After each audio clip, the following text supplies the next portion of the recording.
Hi, everybody. This is Lee.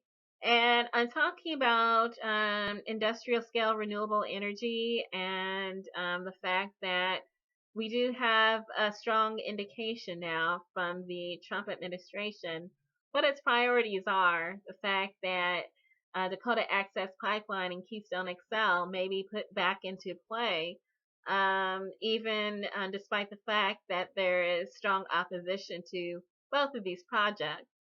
I talked about what China and India are doing right now, engaging in industrial scale renewable energy projects, some of the world's largest, amazingly um, strong generators and transmitters of solar energy and distribution. China is working on quite a sizable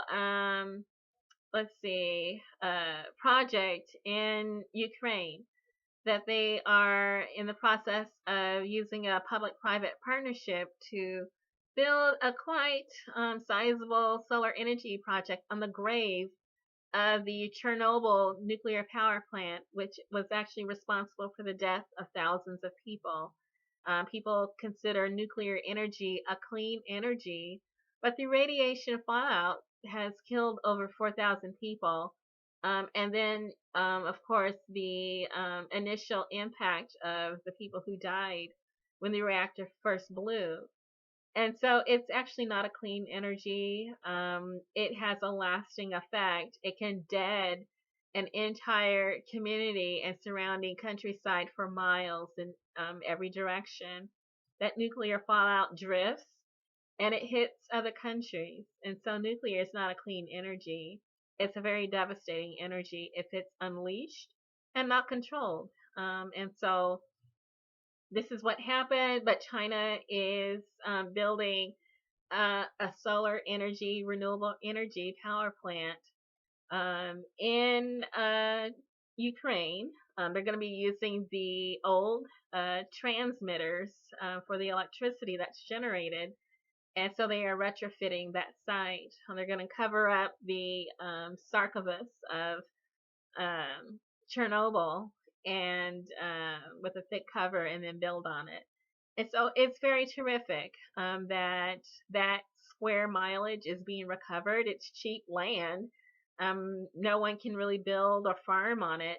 And so it's going for cheap. And so that's what it's going to be used for. And then in India, another very large populous center for human activity that generates a lot of pollution, like China, just a lot of human activity in one location.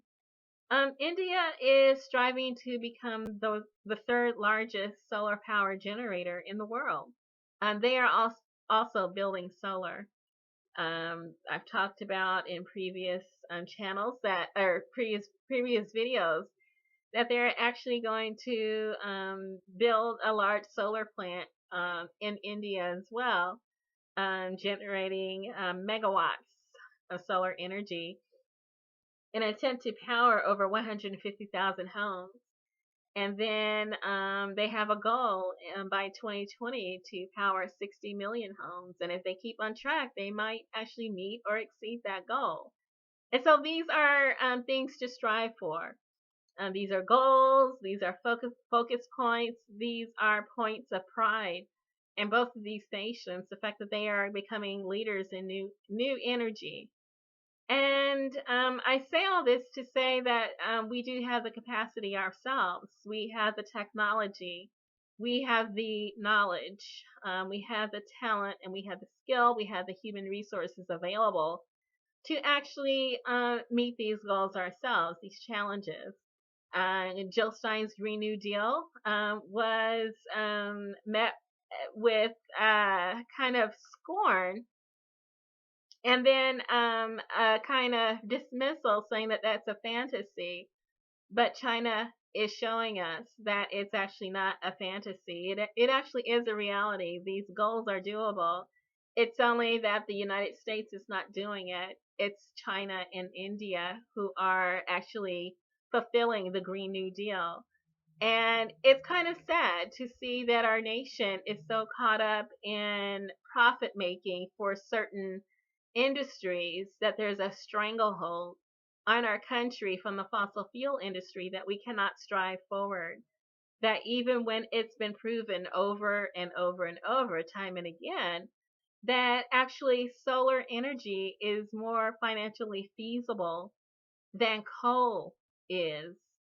And we question if it's more financially feasible to conduct solar expansion, then why is there this dedication to the extraction of coal, which results in destruction of the environment, contamination of the environment, and then also ill effects on the people who actually descend into the coal mines to do the extraction.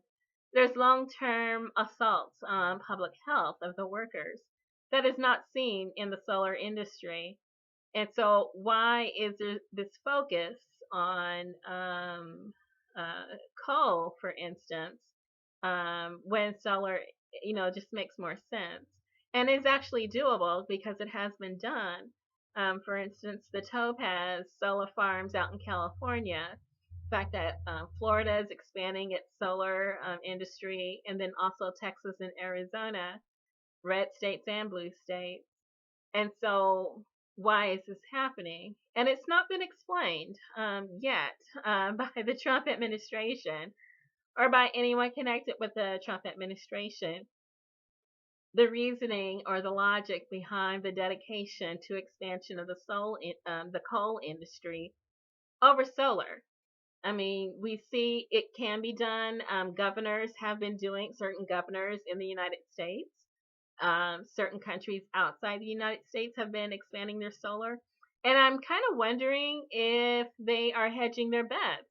The fact that they are expanding solar because they don't want to depend either on the United States for fossil fuel, because most of our pipeline building and our fossil fuel industry is actually dedicated towards export of fossil fuels, not domestic use. And so maybe these countries are building their renewable energy so they don't have to depend on us. And if so, who are we going to sell our fossil fuels to? We're tearing up our own nation in order to export fossil fuels abroad, and then people are constructing their own solar and wind projects so they don't need us.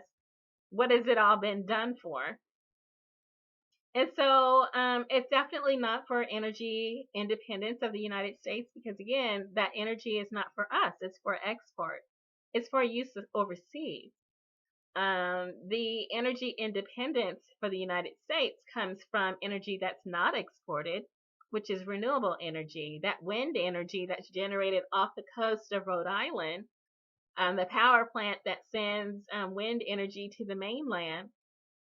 That's energy that's used domestically, and that's energy independence.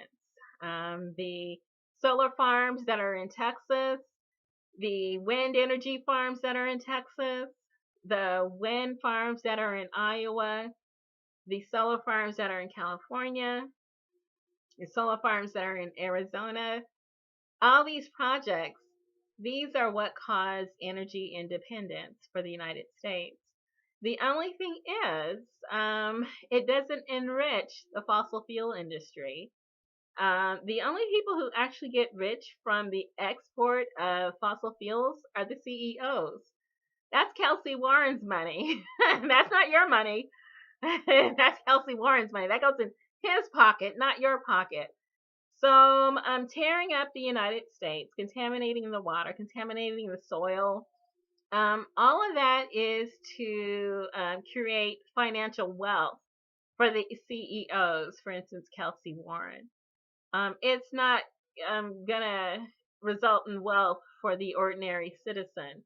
It's not actually going to generate energy for the ordinary citizen. Again, that energy goes out of the country. It's not for you. The money is not for you. The energy is not for you. The only thing that is for you is the contamination that's left behind. That's the only thing that's for you.